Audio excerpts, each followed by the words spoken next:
नमस्कार। आकाशवाणी जयपुर अजमेर से प्रस्तुत हैं प्रादेशिक समाचार।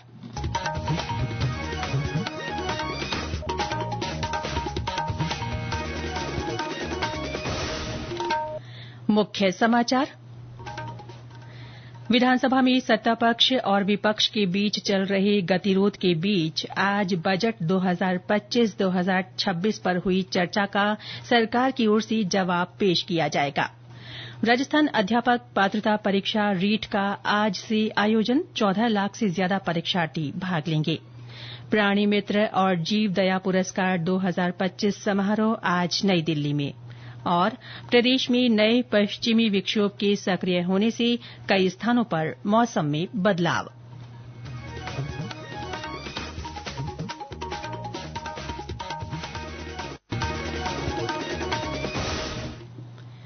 समाचारों के साथ मैं रितिका गुप्ता और अब समाचार विस्तार से। विधानसभा में आज राज्य बजट 2025-2026 पर हुई चर्चा का सरकार की ओर से जवाब पेश किया जाएगा। विधानसभा की कार्यवाही सुबह 11 बजे से शुरू होगी। प्रश्नकाल के दौरान सदन में 24 तारांकित सवाल रखे जाएंगे, जिनके जवाब संबंधित मंत्री देंगे। इसके अलावा नियम समिति का प्रतिवेदन पटल पर रखा जाएगा, जिसे समिति की सदस्य दीप्ति किरण माहेश्वरी पेश करेंगी। सदन में वित्तीय समितियों के गठन, जनलेखा समिति, प्राक्कलन समिति और राजकीय उपक्रम समिति के गठन के संबंध में प्रस्ताव रखे जाएंगे। इस बीच सत्तापक्ष और विपक्ष में पिछले कुछ दिनों से चल रहा गतिरोध बरकरार है। भाजपा प्रदेश अध्यक्ष मदन राठौड़ ने कल एक प्रेस कॉन्फ्रेंस कर कहा कि कांग्रेस नेता अपने बयान से मुकर रहे हैं। पार्टी प्रदेश अध्यक्ष गोविंद सिंह डोटासरा को सदन में खेद प्रकट करना चाहिए, ताकि ये गतिरोध दूर हो सके। ये तय हुआ, जो कुछ भी घटनाक्रम चल रहा है उसको हम समाप्त करना चाहते हैं, गतिरोध दूर करना चाहते हैं। तो आसन ने व्यवस्था दी, सदन को एडजॉर्न किया। तो उस समय ये स्पीकर के चैम्बर में गए, डोटासरा जी ने वहां अंदर जाकर के जो तय किया कि मैं सदन में खेद प्रकट करूंगा, सॉरी करूंगा, जो तय करके आ गए। उसके बाद जब हाउस वापिस लगा तो हाउस के अंदर उन्होंने लिपापोती की और ऐसे शब्द चयन करने की कोशिश की जिससे कि उनके ऊपर माफी का शब्द आवे नहीं। तब हमारे संसदीय कार्य मंत्री ने और स्पष्ट किया कि देखिए ये वादाखिलाफी ठीक नहीं है। उधर नेता प्रतिपक्ष टीकाराम जूली ने एक ट्वीट कर कहा कि विधानसभा में गतिरोध दुर्भाग्यपूर्ण है। उन्होंने कहा कि वे विधानसभा अध्यक्ष और मुख्यमंत्री के साथ हैं और प्रदेश हित में सारे घटनाक्रम को भुलाकर नई शुरूआत करना चाहते हैं। श्री जूली ने कहा कि लोकतंत्र की मजबूती के लिए सदन को जनहित के मुद्दों पर सार्थक चर्चा का मंच बनाना चाहिए। प्रदेश भर में आज से राजस्थान अध्यापक पात्रता परीक्षा रीट का आयोजन किया जा रहा है। कल तक कुल 3 पारियों में होने वाली इस परीक्षा के लिए 41 जिलों में 1731 केन्द्र बनाए गए हैं। राजस्थान माध्यमिक शिक्षा बोर्ड की ओर से होने वाली इस परीक्षा के लिए 14,29,000 से ज्यादा परीक्षार्थी पंजीकृत हैं। पहली पारी में 10 बजे से लेवल 1 और दोपहर 3 बजे लेवल 2 की परीक्षा होगी। वहीं कल सुबह 10 बजे से लेवल 2 की परीक्षा का आयोजन किया जाएगा। परीक्षा में डमी अभ्यर्थियों पर रोक लगाने के लिए पहली बार फेस रिकॉग्निशन तकनीक का इस्तेमाल किया जा रहा है। साथ ही अभ्यर्थियों का फिंगरप्रिंट भी लिया जाएगा। परीक्षा केन्द्रों की निगरानी सीसीटीवी कैमरों के जरिए की जाएगी। जयपुर पूर्व के अतिरिक्त जिला कलेक्टर गोपाल सिंह शेखावत ने बताया कि परीक्षा के सफल आयोजन के लिए 24 से अधिक प्रशासनिक सेवा और संपर्क सेवा के अधिकारियों को जिम्मेदारी सौंपी गई है। रीट अभ्यर्थियों के लिए रोडवेज बसों में निःशुल्क यात्रा की सुविधा दी गई है। राजधानी जयपुर में परीक्षा के मद्देनजर यातायात पुलिस ने तैयारियां पूरी कर ली हैं। शहर में 4 अस्थायी बस स्टैंड बनाए गए हैं। कल से खाटूश्याम जी का मेला भी शुरू हो रहा है। इसके चलते प्रशासन ने सभी परीक्षार्थियों को सलाह दी है कि वे अपनी परीक्षा केन्द्र पर समय से पहुंचने की सुनिश्चितता का विशेष ध्यान रखें। राजस्थान कर्मचारी चयन बोर्ड की ओर से वाहन चालकों के 2,759 पदों की भर्ती परीक्षा के लिए आज से आवेदन शुरू हो रहे हैं। ये प्रक्रिया 28 मार्च तक चलेगी।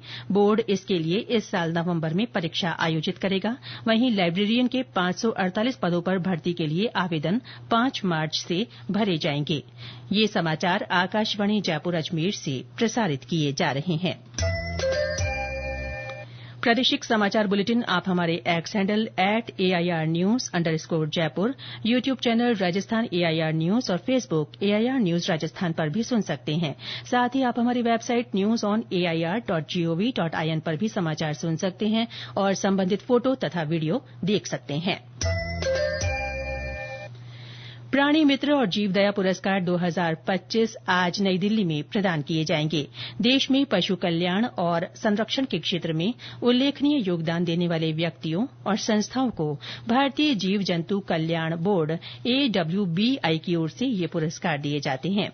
इस समारोह का उद्देश्य समाज में जीव जंतुओं के प्रति दया और करुणा जागृत करना है। इस अवसर पर केंद्रीय मत्स्य पालन, पशुपालन और डेयरी राज्य मंत्री प्रोफेसर SP बघेल और जॉर्ज भी शामिल होंगे। साथ ही विभिन्न राज्यों के पशु कल्याण बोर्ड, पशु क्रूरता निवारण सोसायटी, गौ सेवा आयोग और पशु कल्याण संस्थाओं के प्रतिनिधि हिस्सा लेंगे। एग्रीस्टेक योजना के तहत आयोजित शिविरों में बाड़मेर जिले में विभिन्न ग्राम पंचायतों में 1,66,068 किसानों का पंजीकरण किया गया है। इन शिविरों के जरिए सरकार की जन कल्याणकारी योजनाओं से किसानों को लाभान्वित करवाया जा रहा है। शिविरों के सफल आयोजन के लिए जिला स्तरीय हेल्प डेस्क का भी गठन किया गया है। जैसलमेर में आज से संभाग स्तरीय आरोग्य मेला शुरू हो रहा है। 4 दिवसीय इस मेले की थीम स्वस्थ भविष्य की ओर रखी गई है। आयुर्वेद विभाग के उप निदेशक डॉ तांबल राम जुइया ने बताया कि शहीद पूनम सिंह स्टेडियम में लगने वाले इस मेले में आयुर्वेद, योग और प्राकृतिक, यूनानी तथा होम्योपैथी पद्धति से निःशुल्क उपचार किया जाएगा। उन्होंने सभी लोगों से इनका फायदा लेने की अपील की। संभाग स्तरीय आरोग्य मेले में आकर आयुष चिकित्सा पद्धतियों, आयुर्वेद, योग एवं प्राकृतिक चिकित्सा, यूनानी व होम्योपैथी के विशेषज्ञ चिकित्सकों द्वारा चिकित्सा परामर्श तथा उपलब्ध दवाइयां निःशुल्क प्राप्त कर आरोग्य लाभ उठाएं। आरोग्य मेले के दौरान प्रतिदिन प्रातः 7 से 8 बजे तक योगाभ्यास तथा सुबह 10 बजे से साय 7 बजे तक OPD परामर्श दिया जाएगा। इसके साथ ही प्रतिदिन विशेषज्ञ चिकित्सकों द्वारा स्वास्थ्य संबंधी व्याख्यान भी आयोजित किए जाएंगे। इधर राज्य स्तरीय आरोग्य मेला जयपुर के जवाहर कला केंद्र में 1 मार्च से आयोजित किया जाएगा।